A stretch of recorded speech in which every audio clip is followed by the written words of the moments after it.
논란의 우리 김프로님 미스터 마켓 가보겠습니다. 논란 감독으로 놀라는데. 자, 헤드라인 한번 줘보십시오. 네. 네. 착시에 기댄 성장 상저하고 대신 불황형 늪에 빠지나. 상저하고란 말이 틀렸다라는 얘기를 상반기 중에 했는데 네. 뭐 2분기에 들어와서 약간 분위기가 좀 바뀌었어요. 왜냐하면 이제 수출이 어쨌든 무역 수지 기준으로 해서 이 2달 연속 흑자 전환이 되면서 네. 야, 이 상태로 가면은 상반기 성장률 죽을 섰는데 하반기 좀 나아지는 거 아니야? 이런 분위기가 좀 잡혔고 정부에서도 그런 자신감의 일각을 이제 표출하는 이제 그런 상황이 됐어요. 그리고 대표적인 이제 정부 투자 연구기관이죠. KDI 이런 데들도 상저하고 요 분위기로 가는 것 같습니다. 라는 이제 통계 발표를 내면서 전반적으로 하반기에 우리 경제가 상반기보다 나아지는 거 아니냐라는 얘기들을 심심찮게 하게 됐는데 그걸 이제 뜯어보자는 거죠. 그런 경제 성장에 대한 구성 컴포넌트라는 게 있는데 그걸 뜯어보면 야 이게 상저하고 대신 오히려 불황의 늪에 빠지고 있는 거 아니냐 이런 이제 얘기들을 할 수가 있다라는 거예요. 그래서 예를 들면 2분기에 민간 소비가 2분기 성장률이라는 게 0.6%가 나왔는데 1분기에 0.3%에 비하면 더블업이 된 거예요. 분기 성장률로 보면. 근데 2분기 이 0.6%의 성장의 구성을 보면은 민간 소비는 1분기보다 0.1%, 설비 투자는 0.2%가 오히려 줄어들었어요. 예. 근데 이게 이제 어떻게 보면 시장에서 굉장히 중요하게 보는 거예요. 소비와 투자. 그죠?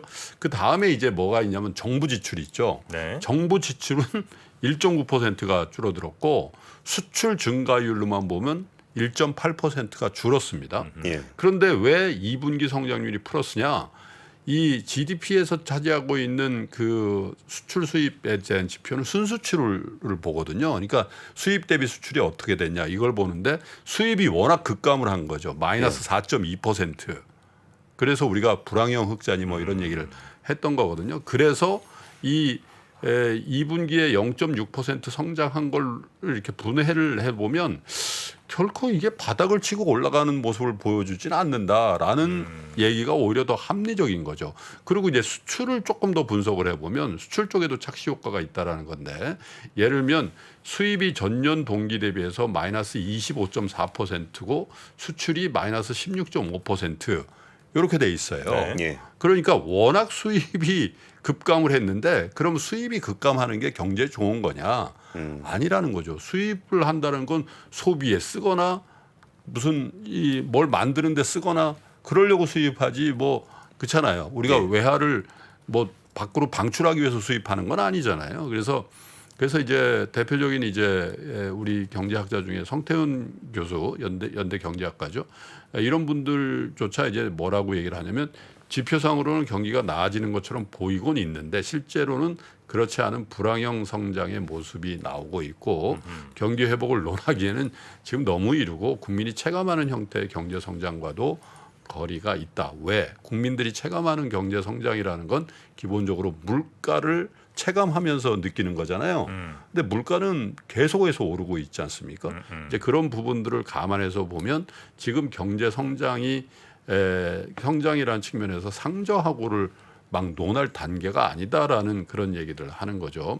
근데 앞으로 어떻게 될 거냐? 내수와 수출이 아마 동반부진될 가능성이 더 많지 않냐? 왜냐하면 폭우, 태풍 뭐 이런 기상악재에다가 또 제가 최근 들어서 굉장히 자주 말씀드리는 국제 유가인데 네. 국제 유가 이거 뭐죠? 지금 유류세 그거 다시 원상 복귀하면 2,000원 간다는 거예요, 휘발유. 네, 지금도 1,700원 뭐 이렇게 되죠. 계속 지금 깎아주고 있는 거예요. 네, 그거 이제 그 원상 복귀를 시킨다고 그러잖아요, 지금. 네. 원상 복귀하면 바로 2,000원 간다는 얘기가 나와요. 야, 그러면 이제 우리가 최악이었을 때 그럴 때 그래서 유류세 인하해주고 그랬던 거잖아요. 2,000원 가가지고 이제 그런 상태가 된 거죠. 그리고 지금 또 하나 문제가 뭐냐면 금리입니다. 이 고금리가 계속 유지가 되면서 절대 금리가 고금리는 아니지만 우리가 초저금리 상태를 계속 유지를 경험을 하다가 지금 대출 얘기도 나왔습니다만은 대출 금리가 상당히 높아져 있고 기업들 일각에서는 금리 불문 지금 자금 조달이 안 되는 기업들이 많이 늘고 있다는 거잖아요. 예. 그래서 고금리에 가중된 가계 부채 상환 부담에다가 기업들의 어떤 신용에 대한 그런 그 악조건들이 가중이 되면서 소비 회복 자체를 그만큼 제한한다. 왜? 기업들이 그런 자금 융통이 잘 안 되면 뭘 합니까? 줄이는 거예요, 일자리. 예. 그렇게 돼서 내수 부진이라는 측면에서 기업 투자 축소와 이런 그 소비의 부진 이런 것들을 쉽사리 탈피할 만한 모멘텀이 없다. 그 모멘텀 중에 하나가 지난주에 되게 반가운 소식이었던 게 중국이 단체 강화 풀었는데 네. 통계를 보니까 100만 명 중국 관광객 오면 우리 성장률의 0.01% 좋아지는 효과가 있답니다. 100만 명이 0.01. 네. 그럼 1000만 명 오면 0.1%. 1000만 명. 예.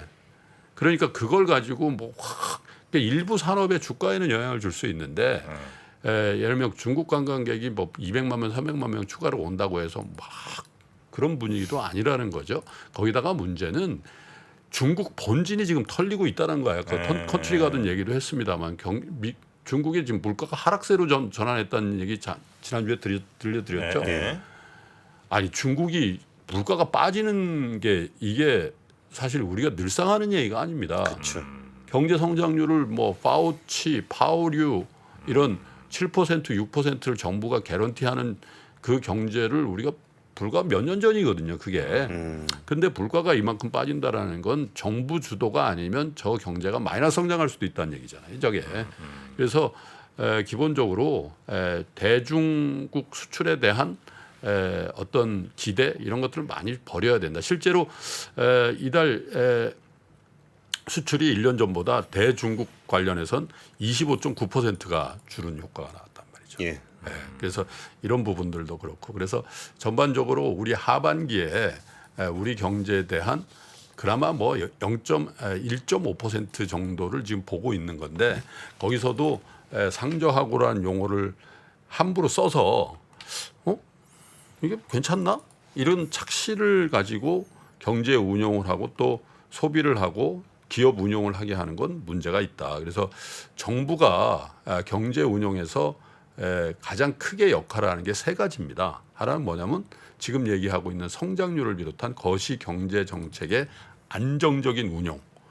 성장을 이렇게 출렁출렁하게 하는 건 안 된다는 거죠. 그래서 우리 잠재 성장률보다 조금 높은 상태에서 경제 성장의 거시적 운용을 안정감 있게 운영하는 게 넘버원 경제기획원에서 경제부총리를 비롯한 경제관료들이 해야 될 거고 두 번째는 성장의 잠재력을 제고하는 일을 하는 겁니다. 여러 가지 산업 정책이라든지 이런 것들을 통해서 경쟁력이죠. 경쟁력을 높여서 경제 성장의 잠재력을 제고하는 일을 해야 되고 세 번째는 뭐냐면 사회 안전망을 강화하는 거예요.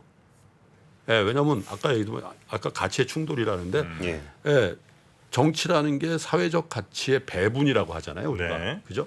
그 배분의 우선순위를 경제적으로 어떻게 가져갈 것이냐. 그게 사회 안전망 강화의 일환이죠. 소외된 사람들이 없어. 그래서 예전에 그 과천에 기획재정부가 있을 때 방문해 보면 거의 이렇게 써 있더라고. 중산층을 두텁게 뭐라고 이렇게 표말이 이렇게 항상 붙여 있는데 서민을 그렇죠. 든든하게 중산층을 두텁게 뭐 이런 거요. 그게 이제 사회 안전망 강화. 그거 하나를 더 붙이자면 위기 대응이에요. 위기가 왔을 때 오지 않도록 미연에 방지하거나 왔을 때 잘 수습하는 거. 이 네 가지가 경제 관료들이 해야 될 경제 정책의 통상 얘기하는 3+1이라고 얘기하는 거거든요. 근데 이 3+1을 잘 하려면 현실에 대한 정확한 인식이 필요한 거예요. 그래서 정부가 작년에 상정하고 될 겁니다라고 해서 지금 이른바 착시에 의한 이 경제 살짝 회복을 상정하고라고 못 받고 나서 그 기반 하에서 뭘 한다? 잘못될 수도 있다라는 거죠. 예를 들면 지금 추경에 대한 얘기들을 많이 하잖아요. 근데 추경에 대해서 우리 추경호 성함이 있고 또 추경호 장관이라서 추경호 부총리가 뭐라냐면 지금 상태에서 추경을 하자는 건 빚잔치 하자는 거나 마찬가지다 이런 발언을 하셨어요. 예. 지금까지 제가 들어본 경제부총리의 추경에 관련된 발언 중에는 가장 강한 발언이죠. 네. 그렇죠. 근데 그럴 수밖에 없는 게 지금 예, 39조 이상 세수가 감소했다는 얘기 했잖아요. 예, 예. 그러니까 정부가 지금 추경을 할 수도 없는 상황이긴 한데 그렇다고 해서 지금 경제 상황이 이런 어떤 정부의 지원이라 재정 정책이나 이런 것들 안 해도 될 상황이다. 또 이런 부분은 아니기 때문에 예. 어쨌든 남아 있는 게 이제 뭐 9, 10, 11, 12 4달 정도가 남았습니다만은 이 부분에 대한 좀 각별한 경제 정책적인 배려와 아까 말씀드린 네 가지 측면에서의 정책적 고려 이런 것들을 좀 잘 해주셨으면 좋겠습니다. 알겠습니다. 저 경북 고령에서 암사자가 탈출했답니다. 고령의 암사자가 왜 있지? 그 사설 무슨 동물원 같은 게 있나 봐요. 그래서 어떻게 해야 돼요, 그러면? 네, 그래서 지금 김 프로님 심각하게 그 얘기하고 계신데 채팅창에서는 이제 암사자 사자 얘기밖에 없어요 지금. 네, 그래서 지금 빨리 수사자 잘생긴 놈 하나 구해다가 고령에 풀어놓자는 분도 계시고. 서울랜드에 있는 수사자 일단 목줄해 가지고 내려가야지 뭐. 네, 근데 암사자. 아까 서민을 따뜻하게 중산층을 두껍게 얘기해 주셨잖아요. 네. 근데 이 얘기도 벌써 2008년에 나왔던 얘기네요. 그래 과천에 내가 그때 그 출입할 때 그 뭐 무슨 일 때문에 들어가면 항상 그게 편말에 그죠? 예, 맞아요. 기억나죠? 예. 예? 서민을 두텁게 중산층을 따뜻하게인가? 서민을 따뜻하게 서민을, 중산층을 그래. 두텁게. 맞아. 자, 하여튼 우리 정부의 역할에 대해서 꼭 해야 될 일에 대해서 우리 김 프로님께서 짚어주셨고요. 그러면 뉴스상 그리고 미스터 마켓은 이 정도로 정리하면서 바로 우리 박병창 이사님 네. 얼른 모셔서 또 주말 사이에 있었던 일 오늘 또 준비해야 될 것들 한번 체크해 보겠습니다. 우리 권순우 팀장님 고생 많으셨고 내일 모레 뵙겠습니다. 예, 감사합니다. 고맙습니다. 감사합니다. 아시아 외환위기 이후에 글로벌 경기가 안 좋아질 것 같으니까 미국이 금리 인상을 천천히 하게 되거든요. 근데 이때 IT 관련 산업이 굉장히 빠르게 성장을 하는데 금리 인상이 생각보다 늦다 보니까 이게 무엇을 만들게 되냐면 닷컴 버블을 만들게 됩니다. 외환위기부터 닷컴 버블, 금융위기, 인플레이션의 부활까지 대한민국 최고의 거시경제 전문가 오건영의 경제 이야기를 서점에서 만나보십시오.